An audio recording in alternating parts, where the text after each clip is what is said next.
You bring joy to my life. Ife Adeniyi is a broadcaster with Splash 105.5 FM, and she is also a writer. She actually launched a debut novel late last year, but before that she had written some other books, 3 novellas and 1 playlet. She graduated from Obafemi Awolowo University, had a BA in Literature and English from English department. She also has a master's from the same department. I published my novella and a playlet, my first novella and a playlet at age 11, but I had written them at age 8. Even though at age 6 I started to tell stories and I knew that I'll probably end up as a writer. So I guess writing at that age was divine. I am not a feminist to start with, because I know people associate some stereotypical meanings with feminism. Some feel it is all about being a radical female who doesn't want anything that has to do with the male gender. But I feel that people have misconstrued that word feminism, and I wouldn't like to associate with the movement itself. But if feminism means talking about women issues, particularly how it affects them, and bringing to board instances where there are inequalities between the male gender and the female gender, perhaps you can call me a feminist, because I believe so much in equality. I believe that a man has his rights, a woman has her rights, and those rights should not be trampled upon. So if advocating for something like that is feminism, well, people can say I'm a feminist, but I wouldn't like to call myself a feminist in the real sense of the word. Well, this is a very funny question, because from time immemorial, at least in the last 500 years, if I'm right from my history books, women have always carried on the name of their husbands. There was a time in the history of the world when there was nothing like that. So I feel that because women now bear the names of men that they get married to, then they shouldn't be educated. That is a layman's thinking. We know the way the world is run right now. We know that even women are doing great exploits in the world. So because you get married and then you get to bear a man's name, you shouldn't be educated. I mean, there is no basis at all. It sounds very absurd. I feel that women should even be more educated, because they have a lot of responsibilities thrust on their shoulders. Women are the homemakers. Women also do well when they are driven, especially in their career, and they need a lot of work-life balance, which I know that education can also help to maintain. So I feel that a woman should be educated, whether she decides to marry or not, whether she decides to marry and bear her husband's name, or she decides to marry and not bear her husband's name, or she decides to marry and bear the name of her father as well as the name of her husband, in what some people know as compound kneeling now. Well, from the tone of this interview, you'd probably guess my answer. I'm a female. I have a master's degree. I should start my PhD in a matter of months, and I don't see the reason why any other female who desires should not aspire to have the kind of education that even the male gender wants to have. I feel that women should aspire to be educated so that we can fill the highly placed positions in the society, so that we can also make a difference in the society. Something is happening now in the United States presidential race. From what we can see, it is possible that America gets to have a first female president. That means that in a couple of months, we might have a woman become the most powerful person in the world. I think that is challenging. It is also inspiring. It means women can aspire to do things. And education is a process of wanting to aspire to do greater things. A man should be educated. A woman should equally be educated. Well, there are some persons who feel that women mismanage the opportunity when given the chance, and that when they get educated to a particular extent, they feel that they are more superior, to the men. I feel that is a case of hasty generalization. There are individuals, be it a man or a woman, or rather, I take that again. There are individuals, be it men or women, who feel on top of the world when they have some certain level of qualifications. It doesn't mean all persons are like that. And it doesn't mean because one woman has done it before, it is the preserve of other women. So I think that women, as many as possible, especially those who desire it, should get educated to a level where they are content with their level of education and they feel they can impact on the society. And that goes for the men too. If you feel it's education you've chosen, why not toe the line and make a difference in the world? Well, I understand that not too long ago, it was widespread in this part of the world that women should not be educated. But the notion is gradually changing, and the reason is not far-fetched, because people have seen how well education, can liberate the people. And in that liberation, the women are not cast aside. They are also a part of that ongoing process. So I feel that in parts of Nigeria, if I want to be particular now, where children, especially the female child, is not accorded the right of place as regards education, there should be a lot of enlightenment. And that is why we have the government. In times past, we used to have free education in Nigeria, at least widely spread to some extent. Unfortunately, we lost that track and we're just trying to get back to it. I feel it's the onus of the government to educate children to a certain extent, and that is why we always talk about universal basic education, that children, I take that again, that children have a right to qualitative and quantitative education, at least to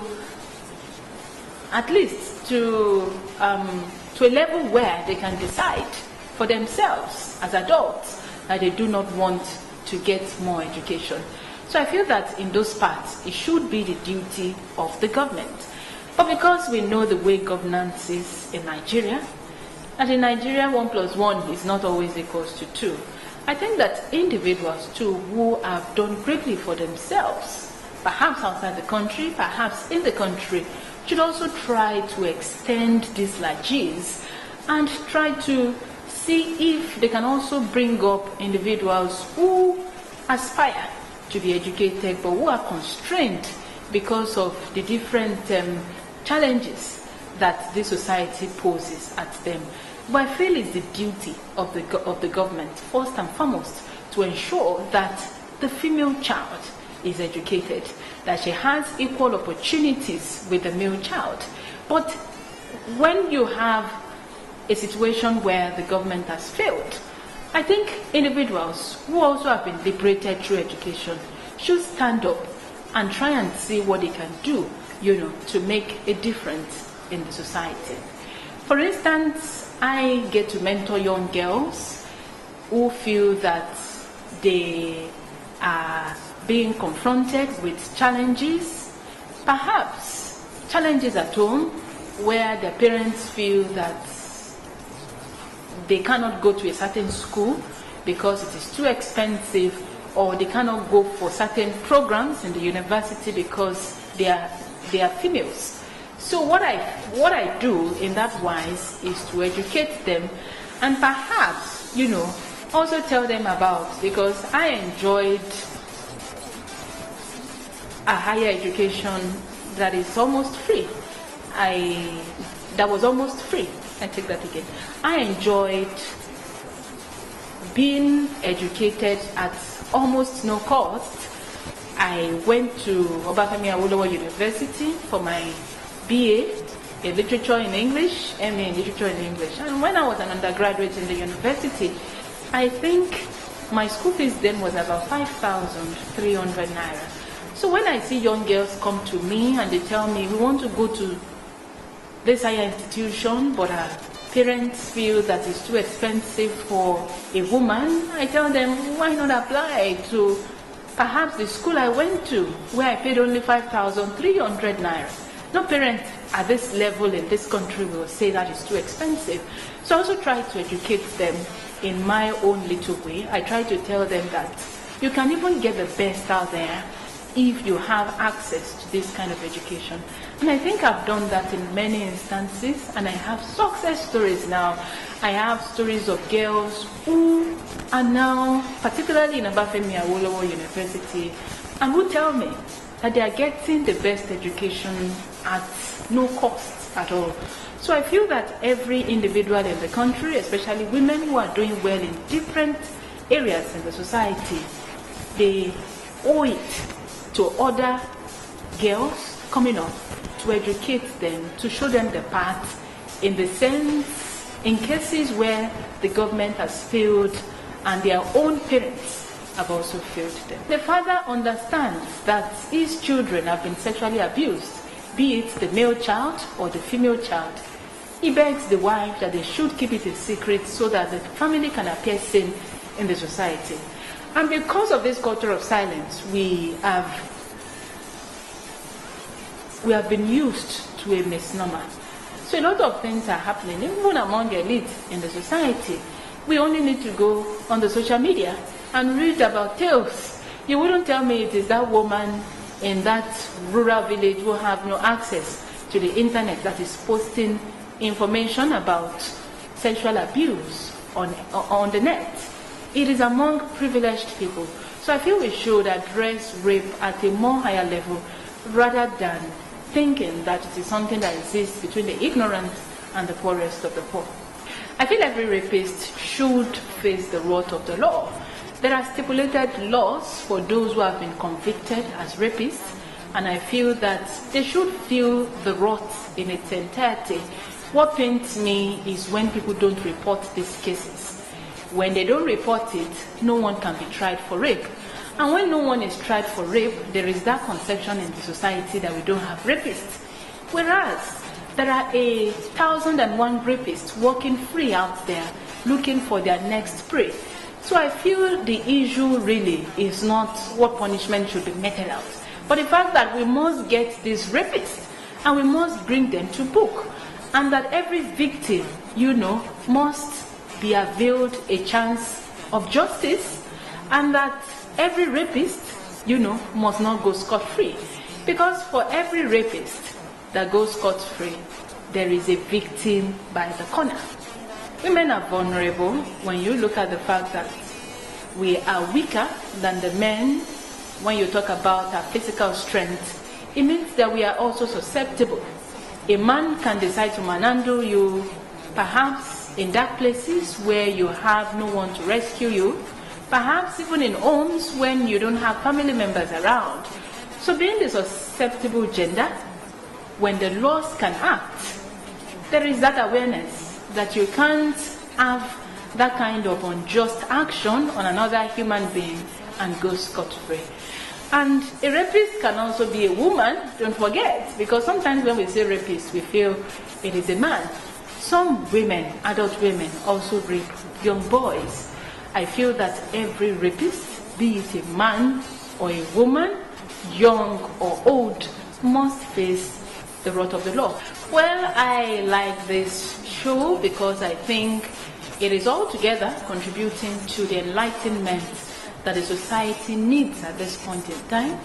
The enlightenment not to discriminate, the enlightenment to preach equality, the enlightenment to advance away from some cultural notions that stifle us as individuals, the enlightenment to get us to the next level. So I feel that this show is doing something great, and I feel that more Nigerians should watch and be receptive to this show when the invitation is extended to them, like I'm doing right now. I also host a radio program on women, and the name is Leading Women. I've had a chance to interview many women across the board. It's a program that has to do with the personality of the woman. And it will amaze you that sometimes when you think that you're just enjoying yourself with your guest, someone's life somewhere is being touched from what he or she is listening to. So I know that shows like this are great, and shows like this are not also to preach discrimination, because some person will say that, why must you create something exclusively for women, if you preach equality? The fact is, we have not gotten to that level yet. And not until we get to that level, we must always continue to engage this kind of society. And one of the ways to do that is to highlight instances where we feel that we need to address and we need a change. And I feel that by the time we get to that level where everyone is equal in this society, we wouldn't need to talk about leading women anymore. We'll be talking about leading personalities, because at that point in time, the male and the female will be at the same level. But until then, we must talk about women issues. We must talk about what affects us. We must talk about what we can do to make the society better. And we should also talk about the welfare of the society. Thank you.